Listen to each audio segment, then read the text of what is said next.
examples. Today we discuss about the examples of indefinite. Now, what is the definition of indefinite as well as the formulas of indefinite. Today we see some examples of indefinite integral. So first example, integration tan square x. How can we find or how can we integrate this given function? First of all, the first letter of indefinite integral is I, and that's why we denote it. So let I is equal to tan square x. आता या फंक्शनला जर आपल्याला integrate करायचं असेल तर integrate करताना एवढंच विचार करायचा आहे आपल्याला की आपल्याला ते इंटिग्रेशनचे फॉर्म्युले लिहून दिलेले आहेत त्यापैकी कोणत्या तरी एखाद्या फॉर्ममध्ये या फंक्शनला कन्वर्ट करायचं आहे बाय युजिंग फॉर्म्युले. समजा दिलेला फंक्शन जर आपल्याला ट्रिग्नोमेट्रिक फॉर्ममध्ये असेल तर ट्रिग्नोमेट्रीचे फॉर्म्युले यूज करून या फंक्शनला कन्वर्ट करणे अशा फॉर्ममध्ये की ह्याचं इंटिग्रेशन आपल्याला माहिती आहे किंवा दिलेला फंक्शन जर आपल्याला पॉवर फॉर्ममध्ये असेल पॉलिनॉमियलच्या फॉर्ममध्ये असेल तर याला पॉलिनॉमियलच्या कोणत्यातरी एखाद्या फॉर्म्युल्यामध्ये कन्वर्ट करणे की जेणेकरून त्याचं आपल्याला इंटिग्रेशन काढायचं. आता बघा इथे जो फंक्शन दिलेला आहे आपल्याला टॅन स्क्वेअर एक्स या टॅन स्क्वेअर एक्सचा इंटिग्रेशनचा फॉर्म्युला आहे म्हणजे याचा डायरेक्ट इंटिग्रेशन आपल्याला काढता येतं. मग कसं काढायचं तर टॅन स्क्वेअर एक्सचा ट्रिग्नोमेट्रीचा फॉर्म्युला आहे का तेवढं बघा. तर टॅन स्क्वेअर एक्सचा ट्रिग्नोमेट्रीचा फॉर्म्युला आहे 1 + tan square x = sec square x. आता इथून आपल्याला टॅन स्क्वेअर एक्स ची व्हॅल्यू काढायची.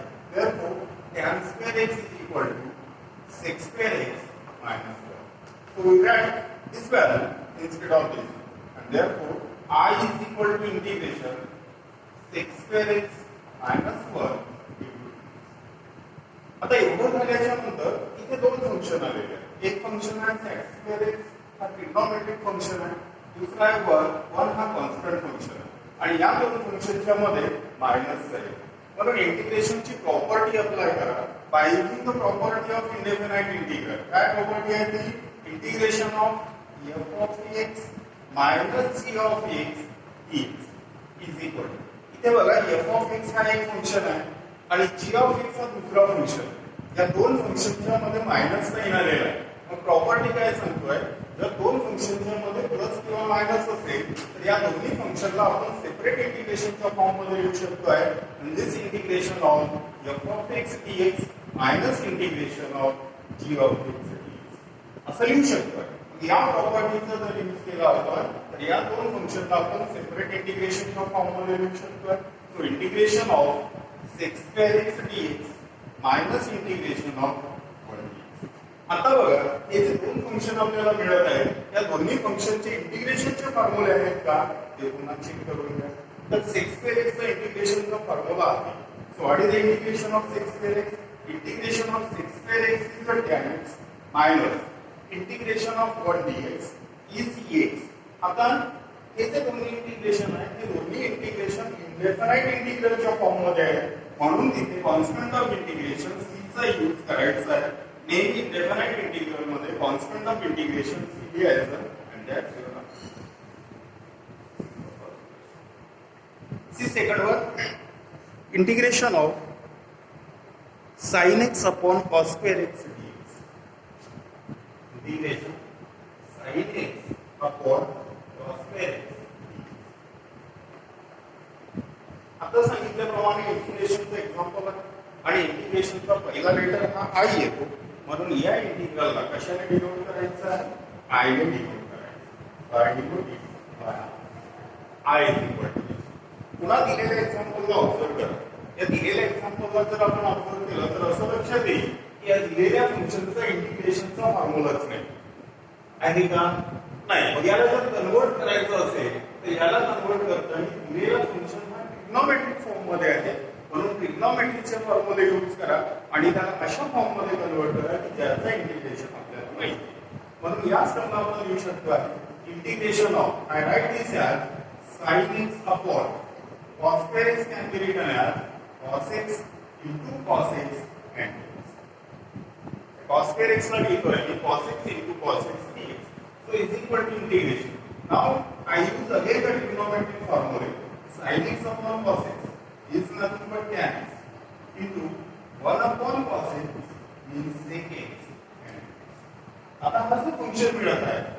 फंक्शनचा इंटिग्रेशनचा फॉर्म्युला आहे का एवढं बघून घ्या.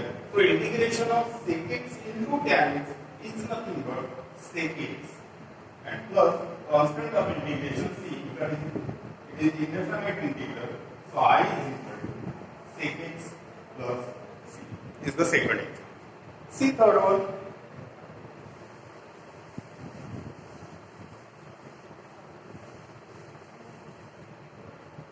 Integration of cos 2x upon integration of cos 2x upon sin square x into cos square x.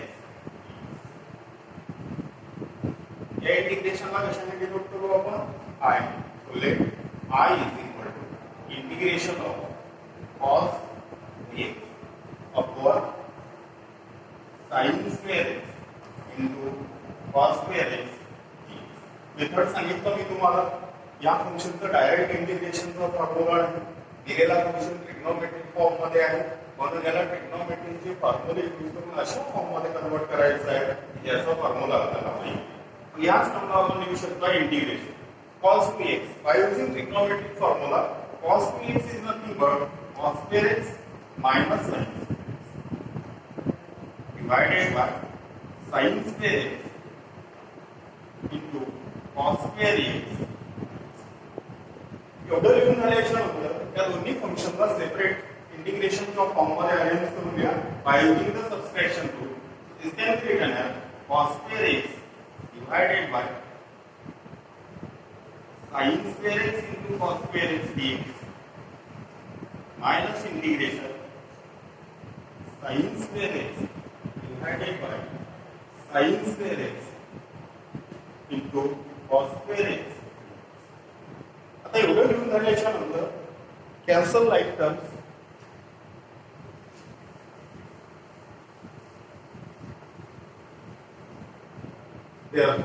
I is equal to पहले इंटिग्रेशन मधला cos square x and this cos square x cancel.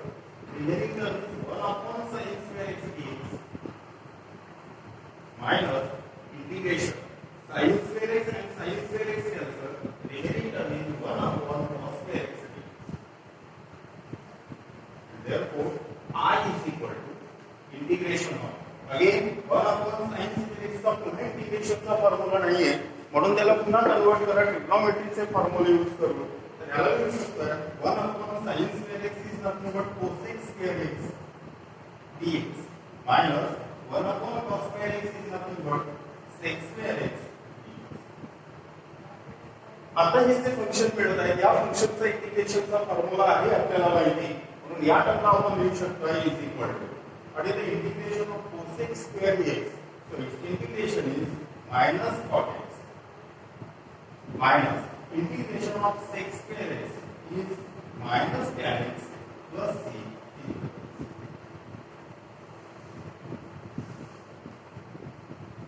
is the third.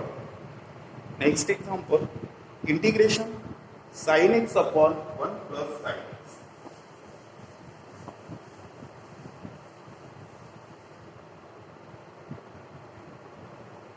Sin x upon 1 plus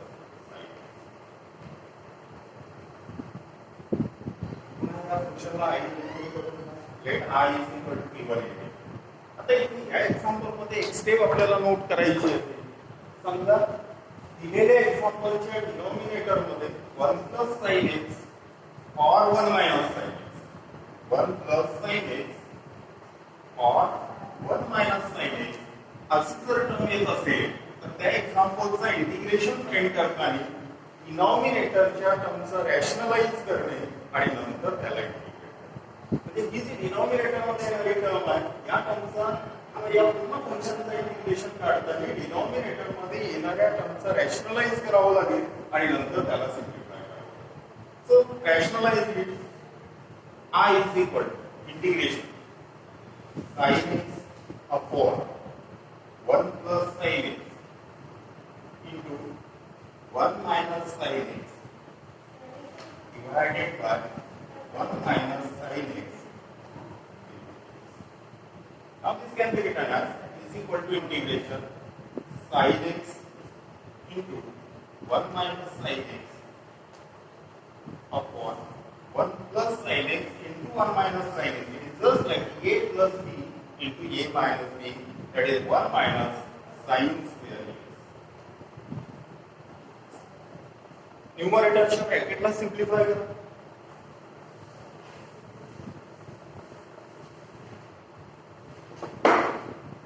न्यूमरेटरच्या ब्रॅकेटला जर simplify केलं आपण तर आपल्याला लिहिता येईल sin x into 1 sin x minus sin x into sin x sin square x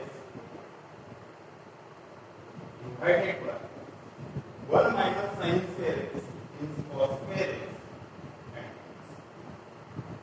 is equal to, separate it now, so this can be written as sin x upon cos square x dx minus integration sin square x upon cos square x. आता जर function मिळत आहे याही फंक्शनचा इंटिग्रेशनचा formula नाही, म्हणून त्याही टर्मला आपल्याला पुन्हा ट्रिग्नोमेट्रीचे फॉर्म्युला यूज करून कन्वर्ट करावं लागेल. याच टर्मला आपण लिहू शकतो sin x upon cos square x can be written as cos x into cos x and dx minus integration sin square x upon cos square x can be written as tan square x is equal to integration. Now this term can be written as sin x upon cos x is nothing but tan x into 1 upon cos x is nothing but sec x minus integration of tan square x चा इंटिग्रेशनचा formula नाही, म्हणून पुन्हा एकदा आपल्याला ट्रिग्नोमेट्रीचा formula use करावा लागेल. So tan square x is 1 plus tan square x is equal to sec square x and therefore tan square x is equal to sec square x minus 1. So use this formula here. This value becomes sec square x minus 1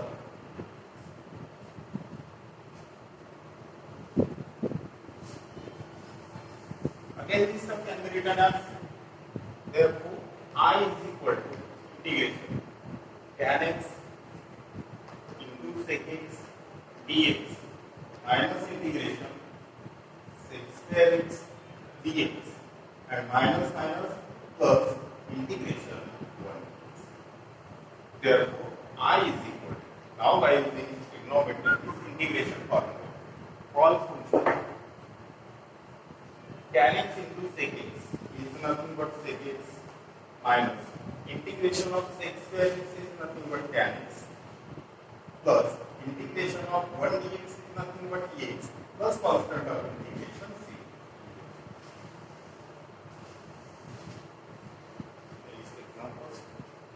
हे झाले ट्रिग्नोमेट्रीचे examples. आणखी पुन्हा आपल्याला काही examples आहेत की ज्याचं rationalise केल्याशिवाय ते एक्झाम्पल्स सुटत नाही. पुन्हा एक एक्झाम्पल बघून घेऊ आपण. Square root of integration square root of root 1 minus cos 2x.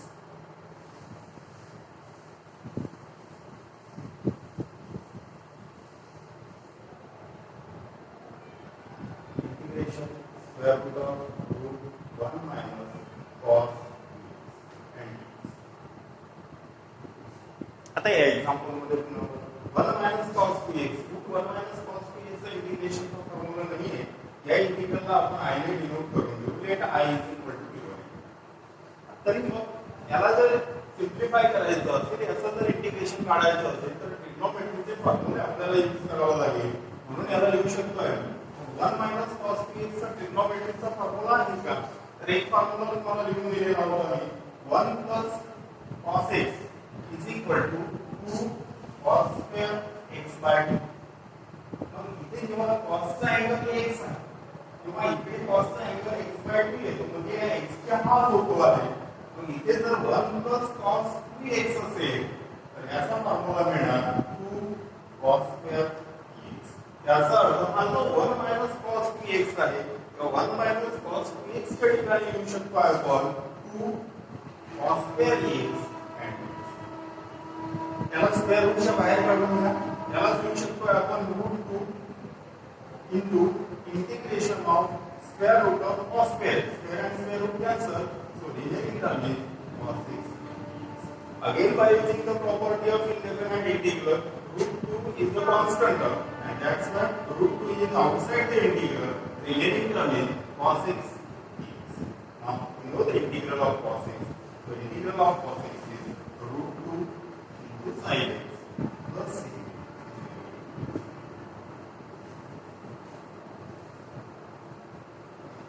This one is the next. And now, last example. Question number 3, integration x upon x plus dx.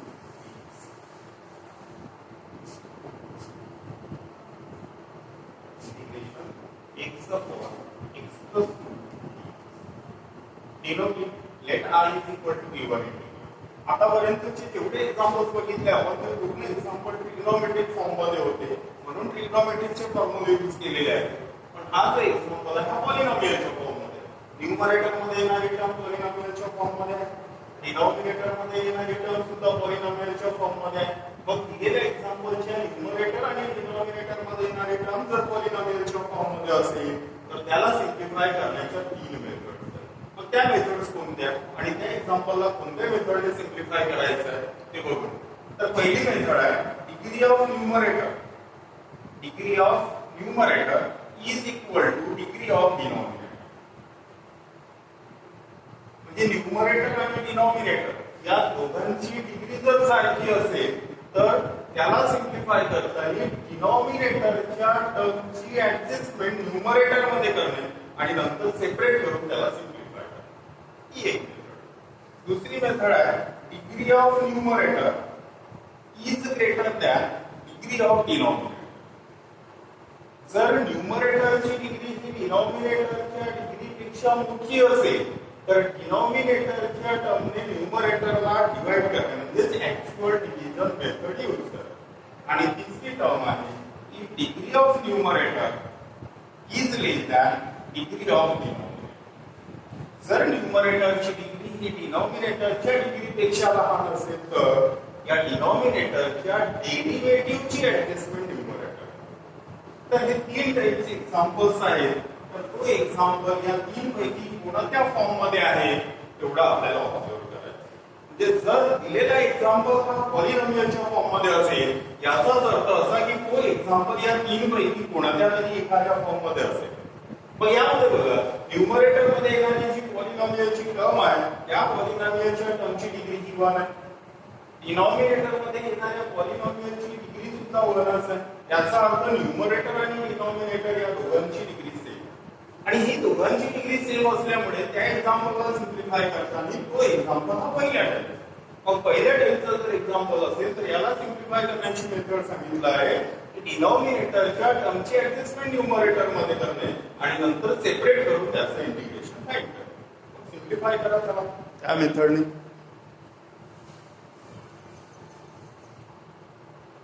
Is equal to x as it denominator मध्ये x plus 2, numerator मध्ये फक्त x म्हणजे 2 नाहीये पण या 2 ला numerator मध्ये add आणि सबट्रॅक्ट करा. So add 2 and subtract divided by x plus 2. Now separate integration. जी टर्म डिनॉमिनेटर मध्ये आहे तीच टर्म न्यूमरेटर मधून सेपरेट करू म्हणजे x plus 2 divided by x plus 2 minus उरणारी टर्म आहे 2 upon x plus 2 and so is equal to integration x plus 2 cancel, remaining term is 1 minus 2 upon x plus 2 and दोन function आहे. या दोन फंक्शनच्या मध्ये मायनस साइन आलेला आहे म्हणून इंटिग्रेशनचा सबस्टेन्शियल रूल अप्लाय जर केला तर या दोन्ही टर्मला लिहिता येईल. Therefore, I is equal to integration 1 dx minus integration 2 upon x plus 2 dx. Now is equal to, we know the integration of 1 dx x minus second integral मधून 2 कॉन्स्टंट आहे. Constant term नेहमी इंटिग्रेशनच्या बाहेर निघतो म्हणून 2 इज आउटसाइड. आणि हा जो function आहे हा या फॉर्म्युल्याच्या फॉर्म मध्ये 1 upon x plus b. x constant b is constant. x चा कोएफिशिएंट हा 1 आहे आणि b चा कोएफिशिएंट हा 2 आहे. मग या फॉर्म मध्ये जर असेल तर याचा इंटिग्रेशन भेटतो आपल्याला log of mod of ax plus b divided by a. A means what? A is the coefficient of x. x चा जो कोएफिशिएंट असेल तो कोएफिशिएंट नेहमी डिनॉमिनेटर मध्ये येतोय. मग या टर्मचं इंटिग्रेशन मिळेल 2 into log of mod of x plus 2 divided by 1 plus c. Therefore, I is equal to x minus 2 into log of mod of